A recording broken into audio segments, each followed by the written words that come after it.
Today's $300 small form factor gaming PC started out looking like this, and now it looks like that, and it can crush some 1080p gaming. Let me show you how I did it.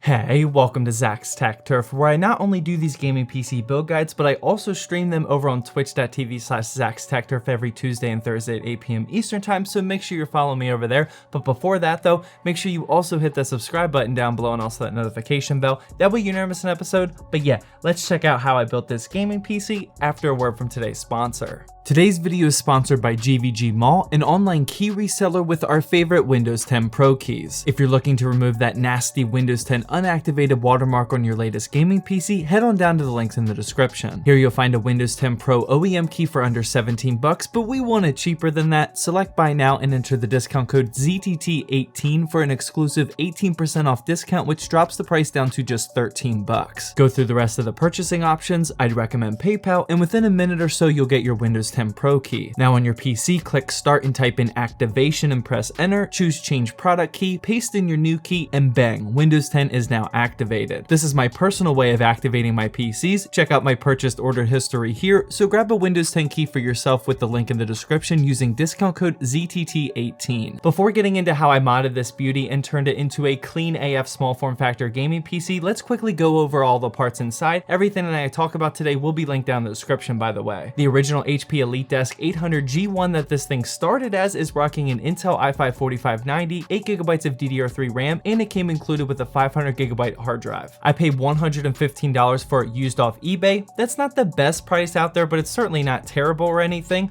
These smaller form factor builds typically go for a little bit cheaper than their mid-tower counterparts because you are limited with what graphics card you can put inside. Speaking of which, the absolute best card on the market that's both low profile and doesn't require external power from the PSU is the GTX 1650, and I decided to go with this Gigabyte low profile 4GB edition, and you can find this new off Amazon for around $160 typically. There's not that many options of low profile GTX 1650, so I would really just recommend going with whichever one that you can find at the best price, but they don't typically go for much cheaper than this. The 1650 is certainly a great graphics card for 1080p gaming even here in 2020. You'll see soon in the benchmarking section of this video, but just make sure that you're pairing it with a decent processor and don't throw it in one of those super old OEM builds. I would highly recommend staying away from those much cheaper and older OEMs that are rocking like first and second generation Intel i3s and i5s, because then you would just be bottlenecking the 1650 and wouldn't get your money's worth out of it. One other product that I added to this build, which we definitely got our money's worth, is the SSD. I would recommend just throwing any super budget 120GB SSD that you can find, but I already had this Kingston model laying around, so I just decided to use that. I'll budget in $20 if you're copying this build. Going with one of the cheaper DRAM less options is certainly not ideal, but you'll be perfectly fine, especially if you're looking to get this PC to the ultimate price to performance value. It's also a good idea to keep that hard drive in there that usually comes with the OEM, because that'll act perfectly fine as our game library drive. And finally, the only other non-modding part that I added were some RGB light strips. I found this super cheap model on Amazon for $11, but one thing to make sure of is that you need to find a SATA powered version and not Molex, which is what you'll typically find. These super budget RGB strips are usually easy to find at under $10, but a lot of times they're Molex powered. This specific HP EliteDesk doesn't have any Molex connectors, and there were only extra SATA connectors, so that's why you have to be careful with that. This RGB strip came with a remote control, so I can cycle through all the colors, and for $11 it did its job perfectly fine. So as you can see, before modding, this entire PC only comes out to around $300, and with just looking at this spec sheet, this is already some killer price to performance value without even considering how baller it looks. Before getting into the benchmarks, I do want to explain my process of modding this PC. This isn't going to be super in-depth or a step-by-step tutorial or anything, but I do want to share it with you because it's not that complex and it didn't take a lot of time or money. The first step for the glass side panel that I had to take is to cut it to the right length. I decided that I want the side panel to be as big as possible and open up the entire view of the side. It wouldn't be a bad idea though to cut the glass shorter to make the hard drives hidden though, as that part of the insides doesn't really look that cool. I made sure to buy an acrylic sheet, which is linked down in the description with the correct dimensions to save as much cutting as possible, well. This sheet fit perfectly length and width-wise, so I only had to cut part of it for the side panel handle. I traced the glass around the inside of the case so I knew the maximum size of the glass. Then I measured about half an inch from the inside of that line because that's where I'll be making my cut. This way the glass extends beyond that on the inside of the case. I then traced out the cut that I needed for the handle on the acrylic glass, and I really recommend you try to copy this method of minimal cutting like I did. Then, unlike my last Optiplex modding video, I decided to use painter's tape to cover the entire glass to help ensure that it wouldn't crack from the vibrations of cutting, and I think this definitely helped because the cutting went perfectly smooth. I used my Dremel tool, which is something that all PC modders or wannabe PC modders like myself should have on hand, and I made both of my cuts on the metal side panel and on the acrylic glass. If you're copying this, please be sure to use the proper amount of protective equipment such as a mask so you don't inhale the metal and acrylic dust. You should also have ear protection and of course eye protection. Once the cuts were done, I then used the sanding stone attachment of my Dremel to remove the sharp edges around the metal side panel, and just like that, our pieces were cut and ready for the next step. The next step was then painting the side panel and the rest of the case. Make sure you paint before you attach that side panel glass, or else that's just going to be extra work taping that off. I ended up using a super basic white spray paint that I got at Home Depot for just a few bucks. Just make sure that you buy one that can go on all sorts of materials such as metal and plastic. I personally didn't spend a lot of time optimizing the paint selection for this build, but you certainly could.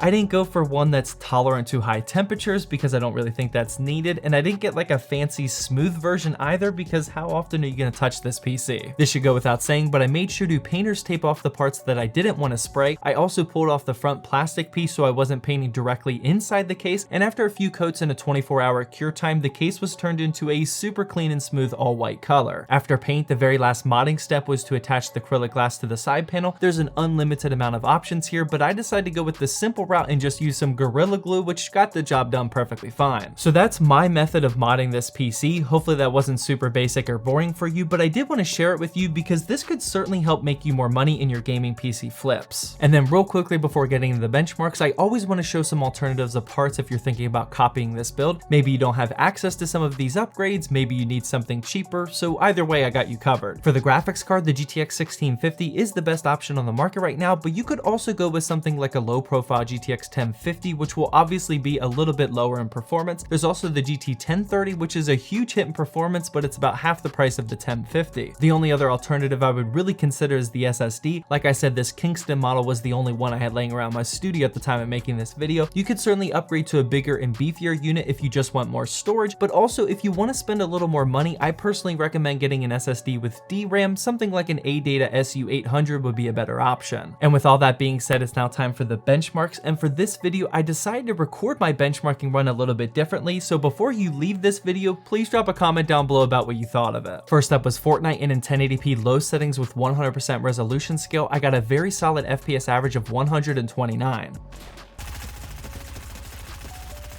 There we go, there's a kill on our benchmarking run, not bad. See if we get a double. Little lag there, little lag. Oh, out of ammo. Boom, double kill while benchmarking. I'm okay with that, there we go. Where'd he go? He is definitely, oh, there he is. Oh. Nope, I don't think we're gonna do it. Reload, please, reload faster. I think I just need like one shot on him. After that was a very GPU demanding title, Borderlands 3, and in 1080p with low settings I got 69 FPS. You certainly could go a bit higher towards medium settings, but I prefer shooting just above 60 for AAA titles. Following that was Rainbow Six Siege. Games like this you definitely want to target above 144 FPS, and in 1080p with high settings using the built-in benchmarking tool I got 148 frames per second. Gears 5 followed up next, another graphically demanding AAA title, and in 1080p in medium settings I got 65 FPS. Red Dead Redemption 2 followed. This one I just used the built-in benchmarking tool, which as you've been seeing, I've included it in multiple benchmarking runs lately, and in 1080p in low settings I only managed to get 49 FPS. This is likely due to our older and slightly underperforming 4th gen i5 processor. Another CPU dependent game is Monster Hunter World. This one literally never runs well on older i5s from what I've seen, and in 1080p and low we got similar results as Red Dead with 47 FPS, still certainly playable mind you. PlayerUnknown's Battlegrounds was the next benchmark, and in 1080p in low settings I got 79 frames per second. And we're back to PUBG. This is the worst game for me to benchmark. So let's just jump somewhere hot and maybe we'll see some action. All right, definitely seeing a lot of people here. Oh boy. Oh boy, everyone's landing right on top of me. Probably gonna get some action here soon. This is what I end up doing in PUBG, just going house to house, and it's only a matter of time before I just get popped in the face. And then that'll be the end of the benchmarking run. Does this tractor work? Can I use this for transportation? It looks a little bit rusted. Can I use it?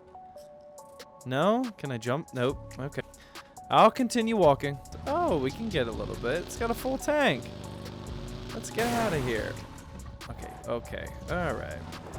I've seen better driving in my day. Can I really not go over the patio furniture? Are you serious? What is this, made of cement? My goodness. Game is definitely stuttering a little bit as we get into this new zone. Oh, and there's somebody. Oh, wow. Stuttering. I don't know if it would have helped, but yeah, definitely a little bit of stuttering whenever we got to that new area. Getting towards the end here, I fired up Counter-Strike Global Offensive, and in 1080p in low settings, I got above our target 144 FPS mark with 157. All right, let's see what we can do in Counter-Strike. Who wants to die first? You? Maybe? Come back. Yes. Oh, hello. Hello, sir. Sir, sit down. Sit down. Sit down. Thank you. Only 3 minutes left. We got to make something happen here. Maybe? Ooh. It's all about the finesse. You just got to finesse that trigger. Please keep doing it just like that. Damn, another one? Oh, no, that was just a bot. Who cares? There's only one bot on here, and I killed him. Oh, I killed a real person. Uh-oh. Don't see me. You do not see me. You do not see me. Wow, he actually didn't see me. And that's awful. Hello. Trying to spawn kill me? Not today, man. 8 seconds left. Plenty of time for one more kill. 5 seconds left? Maybe? Somebody? And finally, the last game in this 9-game benchmarking run, I tested out Call of Duty Modern Warfare Warzone, and in 1080p and low during an actual Warzone match, I got 77 frames per second. This one, as we all know, is incredibly demanding to run, so at least we got above 60. Ooh, you can't come into my restaurant, man. This is where I do my killing. Uh-oh, getting shot from behind. That is never good. Where did he go? Oh, there he is. There he is. Dude, this is my gas station as well.